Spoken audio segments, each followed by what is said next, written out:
भगवान श्री कृष्ण ने अर्जुन से कहा, जो मनुष्य इस गर्भ गीता का पाठ करता है वह मनुष्य फिर गर्भवास में नहीं आता है। अर्जुन ने कहा, हे कृष्ण, जो प्राणी गर्भ में आता है वह किस दोष के कारण आता है? जब प्राणी का जन्म होता है तब उसको जरा अधिक रोग लगते हैं, फिर मृत्यु होती है। हे श्री कृष्ण, वह कौन कर्म है जिसके करने से प्राणी जन्म मरण से रहित हो जाता है?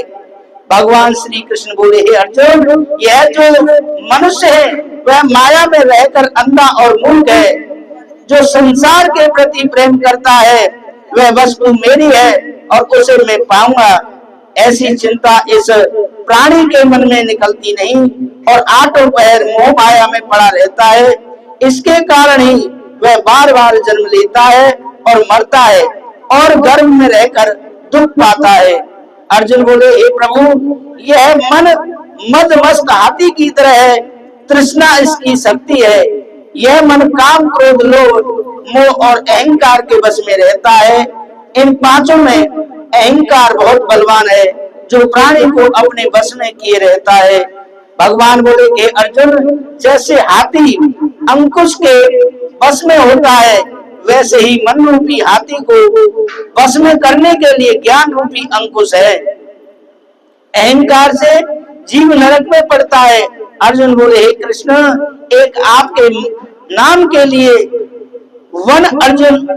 वन खंडरों में फिरते हैं, एक बैरागी होते हुए धर्म करते हैं। इस विषय में हम कैसे जाने कि जो वैष्णव है वे कौन है?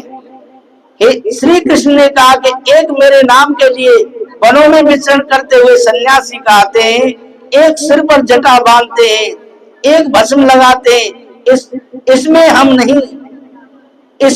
नहीं, क्योंकि इनमें अहंकार है। अर्जुन बोले, हे भगवान, वे कौन से पाप हैं जिससे स्त्री मर जाती है और जिससे पुत्र मर जाते हैं, और किस पाप से प्राणी नपुंसक होते हैं?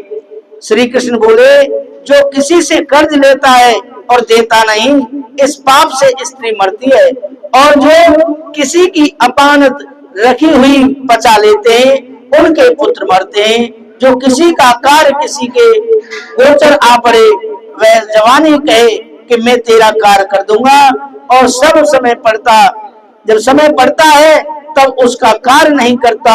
इस पाप से प्राणी नपुंसक होता है। ये सभी बड़े पाप हैं।